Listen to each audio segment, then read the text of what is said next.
ousadia, você tem um movimento ali de fazer uma anistia ampla, geral e restrita antes de conclusão de julgamento. Porque, no primeiro momento, se falava que era para anistiar ou diminuir a pena daqueles que aqui tem, no Congresso está se falando que é bucha de canhão. Mas agora não, a gente está vendo que a coisa é aumentada em relação ao que está sendo feito por um setor do Congresso Nacional. Diga, Demétrio. Pois é, eu não estou na Praça dos Três Poderes, mas eu estou informado sobre tudo isso, sobre o projeto de anistia ampla e restrita, sobre o que os bolsonaristas estão articulando no Congresso e por aí afora. Então, o ponto não é falta de saber. O ponto é que quem tem que se contrapor a um projeto que sequer chegou à pauta de votação, mas mesmo que tivesse chegado à pauta de votação, quem tem que se contrapor a um projeto absurdo de anistia conduzido pelos bolsonaristas são os outros parlamentares, e o governo, e o executivo. Porque isso está no âmbito da discussão política nesse momento.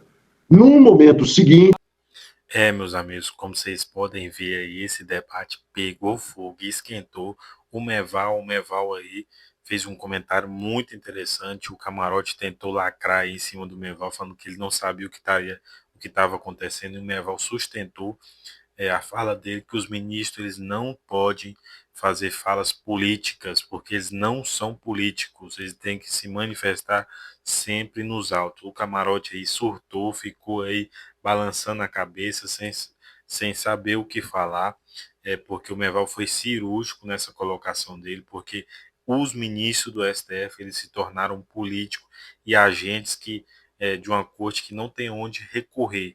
Então, a autoridade deles, ele se tornou a autoridade máxima dentro do Brasil, onde as posições dele valem por cima de todas as outras do Congresso Nacional, do Poder Executivo, principalmente quando o presidente era o presidente Jair Bolsonaro.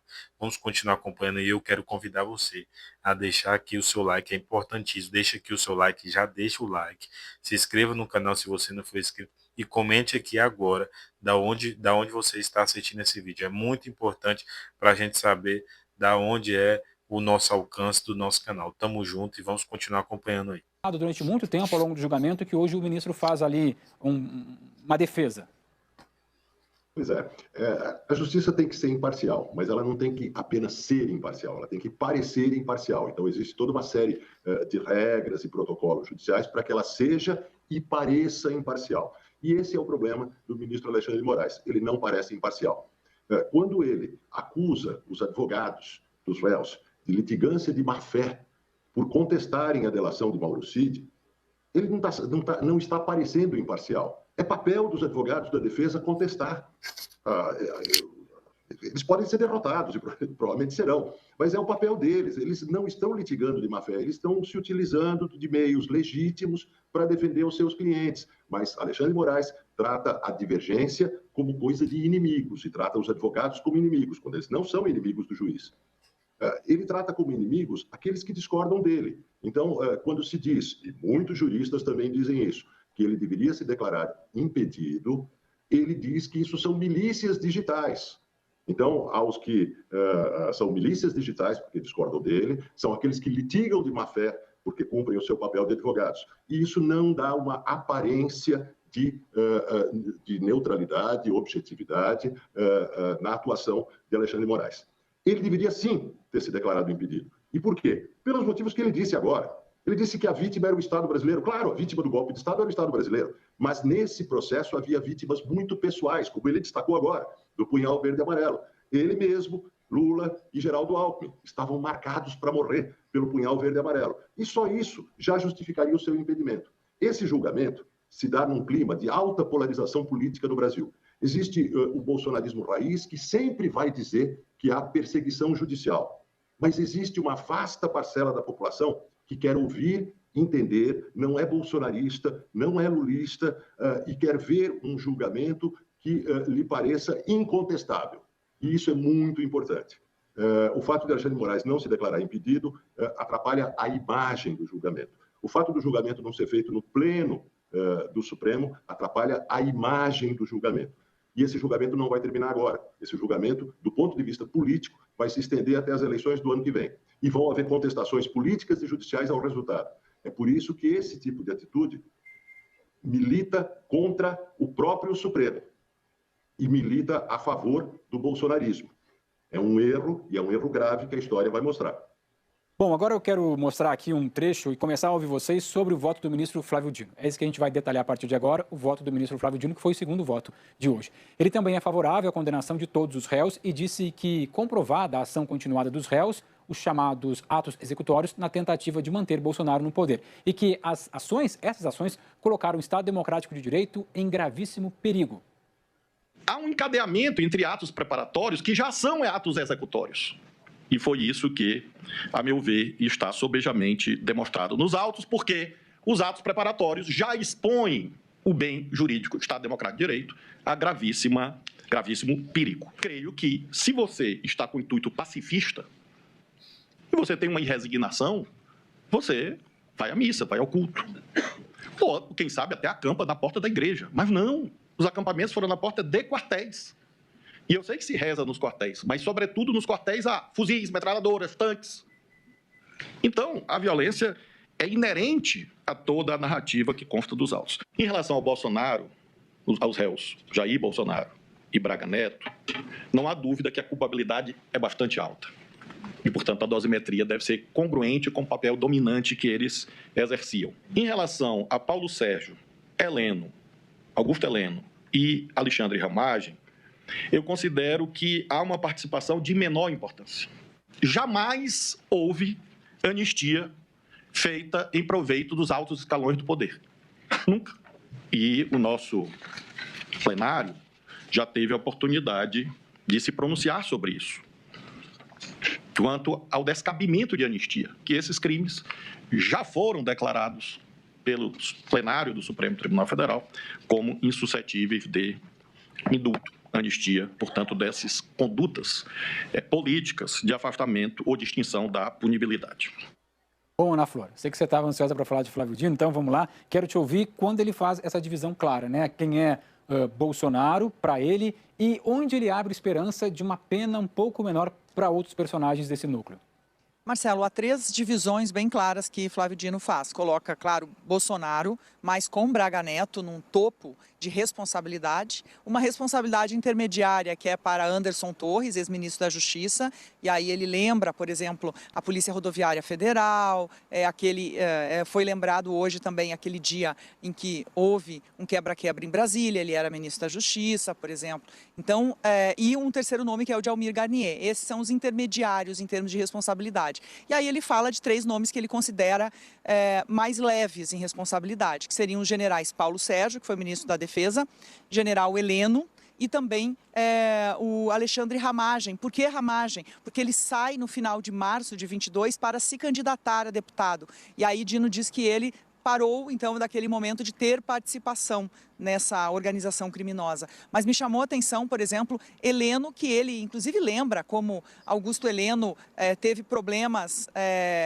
A defesa de Heleno, na verdade, ficou dizendo que ele foi escanteado por conta da entrada do Centrão no coração do poder do governo Bolsonaro. E aí Flávio Dino lembra uma musiquinha que, em um dado momento, Heleno cantou, antes mesmo de Bolsonaro tomar posse, em que rimava Centrão com ladrão. E aquilo ficou muito marcado. Agora, houve pelo menos um episódio no final de 2022 em que Augusto Heleno é chamado para Brasília. Ele está na formatura de um neto e ele deixa essa formatura para voltar a Brasília com o brigadeiro, então comandante da Aeronáutica, o brigadeiro Batista Júnior, porque Bolsonaro estava chamando, isso já no dia 16 de dezembro. Então essas reuniões aconteciam, mas de qualquer maneira, esses 3 nomes, as defesas ficaram mais esperançosas, porque houve uma troca ali também entre Flávio Dino e Luiz Fux, que vota amanhã. Então, o que Flávio Dino fala, especialmente também em relação a Paulo Sérgio, é que poderia, em algum dos crimes, sugerir uma pena abaixo do mínimo.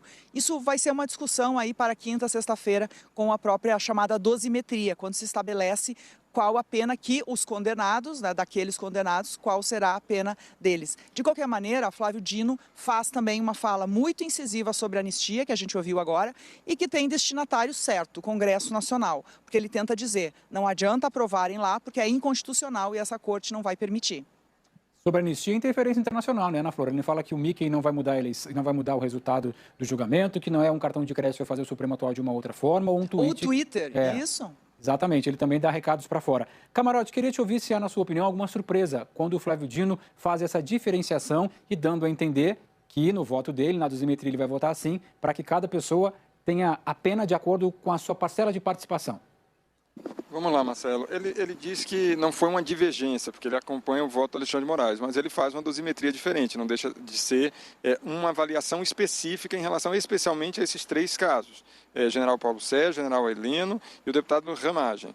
Então, o ministro Flávio Dino, ele faz essa diferenciação e o que eu vi aqui no Supremo Tribunal Federal, que também mostra o seguinte, que do ponto de vista da oposição, que tenta enquadrar, já está tudo prejulgado, a mesma avaliação, você diminui o impacto da crítica política ou do uso político desse julgamento pela oposição, porque passa a fazer uma diferenciação de caso a caso. Veja, o ministro Flávio Dino, ele reconhece a defesa do Paulo Sérgio, a defesa do Paulo Sérgio na semana passada coloca depoimentos e relatos de que o Paulo Sérgio não estava tentando inclusive demover o ex-presidente Jair Bolsonaro. E aí você vem o voto do ministro Alexandre de Moraes, que é bem mais contundente em relação, por exemplo, ao caso do Paulo Sérgio, para ter uma diferenciação. E, não, o Paulo Sérgio, ele que apresenta aquela nota do Ministério da Defesa, colocando em suspeição o sistema eleitoral já depois da eleição, ou seja, deixando em dúvida, porque dizer, não posso afirmar que foi tudo sem qualquer tipo de fraude e, ao mesmo tempo, não pode dizer que o sistema é infalível. Ou seja, deixa margem para uma especulação, que era o que queria o ex-presidente Jair Bolsonaro. Então, ele se presta a esse papel. Paulo Sérgio. Em um determinado momento, é o Paulo Sérgio que cumpre a tarefa mais, digamos assim, afinada à tentativa de golpe de Estado, que é ele que vai mostrar a minuta golpista para os 3 comandantes da Marinha, do Exército e da Aeronáutica. E aí vem o comandante do Exército, Freire Gomes, e diz, não me mostre isso que eu não vou aceitar, se isso for para alterar o resultado da eleição. Então, são visões, são 2 ministros, o Flávio Dino e o Alexandre de Moraes, que aí a gente está vendo sim, o que a gente fala de real, é a dosimetria, que a dosimetria é o quê? É a percepção se tem agravante ou não em relação a um crime, e o Flávio Dino tenta justamente diminuir em relação ao Paulo Sérgio, e depois você vai ter uma espécie de média desses votos dos ministros. Aí vamos ver se o Fux vai acompanhar, quem vai acompanhar esse entendimento do Flávio Dino, mas vai ficar na última fase desse julgamento que termina essa semana, isso é importante dizer. E eu não queria deixar de falar rapidamente sobre a anistia, porque é uma resposta justamente ao movimento que está surgindo dentro do Congresso e com o apoio do bolsonarismo, inclusive do governador Tarcísio de Freitas. Então, o Flávio Dino pega, olha, todo nosso julgamento que já aconteceu em plenário, esse tipo de perdão não dá para ter, seja ele anistia, seja ele... porque indulto, ele não citou, mas eu cito aqui graça presidencial. Por quê? Porque isso é contra a democracia. E já tem julgamento no Supremo Tribunal Federal que é em relação à cláusula pétrea. E aí ele também manda um recado para fora, que o Supremo não vai se intimidar em relação às ameaças vindas de um governo dos Estados Unidos, do governo Trump. Então, mostrando também nessa fala de que o Supremo não vai se basear, e não está se baseando mesmo, quem está acompanhando o julgamento aqui, eu e Ana estamos aqui direto ali no plenário desde a semana passada, está deixando claro que o Supremo não vai se deixar intimidar com ameaças externas de interferência aqui no Brasil, e especialmente diante do Poder Judiciário. Já nós vamos mostrar essa fala específica do ministro Flávio Dino. Deixa eu só ouvir o Demétrio antes sobre o voto do Dino. Pois eu não entendi por que Flávio Dino viu culpabilidade menor de Paulo Sérgio Nogueira. Paulo Sérgio Nogueira, como o Camarote explicou, foi o agente direto de Bolsonaro para tentar persuadir o alto comando a embarcar na aventura do golpe. Se isso é uma culpabilidade menor, eu não sei qual é a culpabilidade maior. Então, eu não entendi e espero que na sexta-feira Flávio Dino explique melhor porque ele viu culpabilidade menor em Paulo Sérgio Nogueira. Eu entendo muito bem porque ele viu culpabilidade menor em Augusto Heleno, e aí ele tem razão. Augusto Heleno destruiu a sua biografia, que era uma biografia brilhante, de um general brilhante, ao se associar a Bolsonaro. Foi lamentável o papel político que ele desempenhou ao longo de todo o governo Bolsonaro, mas é muito difícil vinculá-lo materialmente à conspiração do golpe de Estado. É muito difícil achar ações de Augusto Heleno nessa direção. Então, eu entendo a distinção que ele faz sobre Augusto Heleno, não sobre Paulo Sérgio Nogueira. Mas eu quero destacar a questão da anistia. Em primeiro lugar, Flávio Dino comete um equívoco histórico tremendo ao dizer que jamais houve uma anistia para beneficiar os detentores do poder. Não! Como assim? Em 1979 foi exatamente isso que nós tivemos. A lei de anistia no Brasil se destinava primordialmente a criar um escudo protetor em torno dos generais, da hierarquia militar da ditadura, dos responsáveis diretos e indiretos por violações de direitos humanos, por torturas no Brasil. Essa foi a lei de anistia de 1979. Eu não sei se Flávio Dino já ouviu falar da lei de anistia. Foi exatamente o que ele disse que jamais houve no Brasil, uma lei de anistia para proteger os detentores do poder. Exatamente isso foi a nossa lei de anistia de 79. Agora, ele não tem nada que falar de um projeto de bolsonaristas que circulam no Congresso, por dois motivos. Em primeiro lugar, porque quem tem que falar sobre isso são parlamentares, e o governo também, se contrapondo ao absurdo de uma anistia no Congresso. Ele não é um parlamentar, ele foi um parlamentar, ele no momento é um juiz do Supremo. Ele está entrando numa discussão que nem chegou à pauta do Congresso ainda, circula no Congresso, e que talvez amanhã, espero que não, mas talvez amanhã seja objeto de análise pelo Supremo. Se isso passar no Congresso, o que seria um absurdo, isso seria analisado, a sua constitucionalidade, no Supremo. E aí ele vai ter que votar sobre isso. Ele está fazendo discurso sobre algo que talvez ele tenha que votar no futuro. Ele está fazendo discurso político. Pare, Flávio Dino. A justiça tem que ser e parecer imparcial. Bom, como eu falei agora há pouco, então, o ministro... Desculpa, deixa eu voltar aqui que eu vi que o Camarote fez um sinal. Diga, Camarote. Não, só para o Demetrio, é que o Demetrio às vezes está distante, não está sentindo aqui o que a gente está vivendo aqui no Supremo Tribunal Federal e aqui na Praça dos Três Poderes. Mas existe, não é o Flávio Dino, quando ele fala isso, ele não fala por ele, não. Isso é praticamente uma impressão majoritária do Supremo Tribunal Federal. Alguns ministros já se manifestaram em relação a isso, outros já lembraram esse julgamento, inclusive em relação ao Daniel Silveira. E a gente tem visto, sim, porque... O que o Congresso está fazendo, um setor da oposição está tentando fazer, enquanto está se julgando tentativa de golpe de Estado, já está com um prato feito para votar a anistia. E se tentou fazer isso, inclusive, semana passada. E se tentou, inclusive, aprovar um monstrengo, apresentar um monstrengo de projeto de anistia ampla, geral e restrita. Uma coisa que assustou principalmente, não só aqui no Supremo Tribunal Federal, mas todas as cabeças democráticas aqui em Brasília. Então, o que a gente está vendo enquanto está sendo julgado, e aí isso é visto por muitos ministros do Supremo com uma espécie de ousadia, você tem um movimento ali de fazer uma anistia ampla, geral e restrita antes de conclusão de julgamento. Porque, no primeiro momento, se falava que era para anistiar ou diminuir a pena daqueles que aqui tem, no Congresso está se falando que é bucha de canhão. Mas agora não, a gente está vendo que a coisa aumentou. Então, o ministro Flávio Dino se pronuncia, mas vários outros ministros também já se pronunciaram em relação a isso e vários outros ministros também têm se posicionado também nos bastidores em relação a isso. Um verdadeiro incômodo, uma contrariedade em relação ao que está sendo feito por um setor do Congresso Nacional. Diga, Demetrio. Pois eu não estou na Praça dos Três Poderes, mas eu estou informado sobre tudo isso, sobre o projeto de anistia ampla e restrita, sobre o que os bolsonaristas estão articulando no Congresso e por aí afora. Então, o ponto não é falta de saber. O ponto é que quem tem que se contrapor a um projeto que sequer chegou à pauta de votação, mas mesmo que tivesse chegado à pauta de votação, quem tem que se contrapor a um projeto absurdo de anistia conduzido pelos bolsonaristas são os outros parlamentares e o governo e o executivo. Tá? Porque isso está no âmbito da discussão política nesse momento. No momento seguinte, se isso infelizmente chegar ao âmbito da discussão jurídica, então os ministros do Supremo terão a palavra. Mas o momento não é para eles agirem como parlamentares, aliás, em nenhum momento. É para os ministros do Supremo agirem como parlamentares, por mais incomodados que estejam. Eles podem ficar incomodados, gritar na casa deles, mas não devem fazer discursos de parlamentares.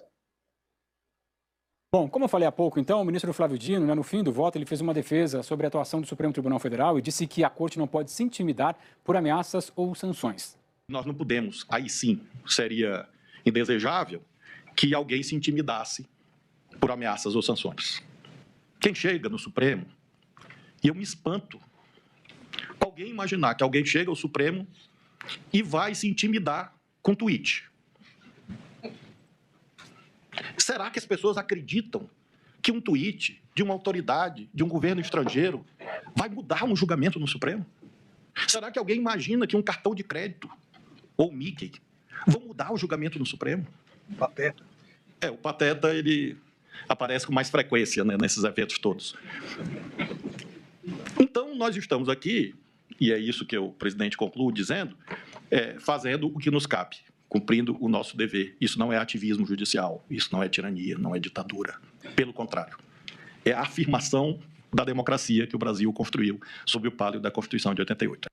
Bom, por falar em Estados Unidos, a porta-voz da Casa Branca foi perguntada se o governo americano planeja tomar alguma nova atitude, alguma nova medida contra o ministro Alexandre de Moraes. Ela disse que não tinha novas medidas para anunciar, mas que o presidente dos Estados Unidos, Donald Trump, não tem medo de usar o poderio econômico e militar do país para proteger a liberdade de expressão ao redor do mundo. Freedom of speech is arguably the most important issue of our time. It is enshrined in our Constitution, and the President believes in it strongly. He himself faced censorship in his road back to this beautiful Oval Office here in Washington, D.C., so he takes this very seriously, as does, I know, the Vice President of the United States and the entire Trump administration, which is why we have taken significant action with regards to Brazil in the form of both sanctions and also leveraging the use of tariffs to ensure that countries around the world are not punishing their citizens in this way. And at the same time, the President is, while he's leveraging the United States to safeguard our interests abroad, he's also making sure that freedom of speech remains here in the United States of America. So I don't have any additional actions to preview for you today, but I can tell you this is a priority for the administration, and the President is unafraid to use the economic might, the military might of the United States of America to protect free speech around the world. Bom, e agora há pouco o Itamaraty divulgou uma nota sobre essa declaração que a gente acaba de ouvir da porta-voz da Casa Branca. Coloca aqui pra gente. Seguinte, em defesa da democracia brasileira. O governo brasileiro condena o uso de sanções econômicas ou ameaças de uso de força contra a nossa democracia. O primeiro passo para proteger a liberdade de expressão é justamente defender a democracia e respeitar a vontade popular expressa nas urnas. É esse o dever dos três poderes da República, que não se intimidarão por qualquer forma de atentado à nossa soberania. O governo brasileiro repudia a tentativa de forças antidemocráticas de instrumentalizar governos estrangeiros para coagir as instituições nacionais. Essa é a nota, então, do Itamaraty, muito contida ali, mas dando uma resposta. Deixa eu ouvir o Google, então, para a gente entender o contexto daquela fala da porta-voz da Casa Branca, né, quando ela é perguntada, não tem um Brasil especificamente ou exclusivamente, mas tem um Brasil no meio e fala ao redor do mundo. Guga, me ajuda aí. Olha, Marcelo, foi na coletiva da Casa Branca, claro que o foco era no ataque de Israel ao Catar, a membros do Hamas dentro do Catar. A questão do julgamento do Bolsonaro era coadjuvante, vamos colocar assim, mas um jornalista trampista fez a pergunta para a porta-voz sobre a possibilidade de alguma punição ao Brasil diante de uma provável condenação do Jair Bolsonaro, e ela fez essa declaração de que não há nada nesse sentido. Daí ela partiu para a questão de os Estados Unidos defenderem a liberdade de expressão ao redor do mundo e até fala por vias militares. Os Estados Unidos não realizarão ação militar contra o Brasil. É impossível, esquecem, querer se aprofundar nessa possibilidade realmente é um exagero, né? Não seria um jornalismo sério falar que os Estados Unidos podem vir atacar o Brasil militarmente, isso não vai acontecer agora. Podem sim aplicar novas tarifas, podem sim aplicar sanções ao governo brasileiro, aos membros do judiciário brasileiro, e isso pode acontecer sem dúvida alguma e talvez até tenda a acontecer. Dito isso, é muito hipócrita a porta-voz do governo Trump dizer que os Estados Unidos vão defender a liberdade de expressão ao redor do mundo. Os primeiros, tirando o velório do Papa Francisco, os três primeiros países que o Trump visitou como presidente dos Estados Unidos foram a Arábia Saudita, que é uma ditadura que absolutamente não tem liberdade de expressão, cujo ditador Mohammed bin Salman mandou esquartejar o jornalista Jamal Khashoggi porque ele era dissidente lá no consulado em Istambul. Quer dizer, a Arábia Saudita não está nem aí para a liberdade de expressão, os Estados Unidos não ligam para isso. Ele visitou depois o Catar, que também não tem liberdade de expressão. E também visitou Emirados Árabes, que é um lugar que também absolutamente não tem liberdade de expressão. E aqui nos Estados Unidos, você hoje, como estudante universitário, especialmente se for estrangeiro, você não pode criticar Israel ou a política externa dos Estados Unidos, ou mesmo política doméstica dos Estados Unidos, tem que pensar duas vezes. Não tem mais a liberdade de expressão, embora seja garantida pela primeira emenda da Constituição. A gente observou aquela estudante turca que foi detida pelo simples fato de ter feito um artigo criticando Netanyahu, não muito diferente de artigos escritos por... Meus amigos, acompanhamos aí, vocês perceberam a imparcialidade desses jornalistas, até quando o Meval ali tem algumas colocações corretas, colocações assim independentes, eles não aceitam, eles vão para cima para continuar essa narrativa que vem sendo feita juntamente com o governo federal contra aí o julgamento do presidente Jair Bolsonaro.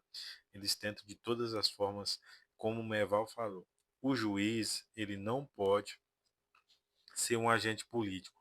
O juiz ele não pode, e o juiz ele tem que agir de forma imparcial. E se tem uma coisa que o STF tem sido feito aí é de não ser imparcial com as questões, com as pessoas. O próprio Meval também ressaltou aí, é interessante, de ver um esquerdista ressaltar isso. O Meval e o Joel têm colocações às vezes aí, nessa Globo Lixo aí, são colocações lúcidas. Porque o ministro Alexandre de Moraes é muito escancarado. Ele é, ele é a vítima, ele é o juiz, ele é o inquisitor. É impressionante a falta aí de caráter, a falta de transparência que vem ocorrendo esse julgamento. E o Alexandre de Moraes e o Flávio Dino é escancarado. Vamos ver o Zanin, mas não podemos esperar nada. O advogado do Lula, não vamos esperar nada. Amanhã a mídia já está preparando a narrativa para desqualificar ali amanhã o voto do Luiz Fux. O Fux amanhã vai votar e eles já estão aí preparando a narrativa para desqualificar o voto do Fux. O voto do Fux é muito interessante. O Fux voltando aí contrário é muito interessante porque as defesas do presidente Bolsonaro e de todos os outros podem entrar com recurso para ser julgado no plenário, que é lá que deveria estar sendo para muitos, né, para alguns sendo julgado, mas para outros juristas e na minha opinião teria que ser na primeira instância o julgamento do presidente Bolsonaro, porque ele não tem mais o foro privilegiado. Rapaziada, é muito importante você que está assistindo esse vídeo aqui, não é inscrito no canal, se inscreva no canal, deixe aqui seu like, não custa nada, não custa nada. Você faz aí, se inscrever no canal e deixar o seu like. Comente aqui também o que você achou desse vídeo, a mídia esquerdista da Globo. Tamo junto e até o próximo vídeo.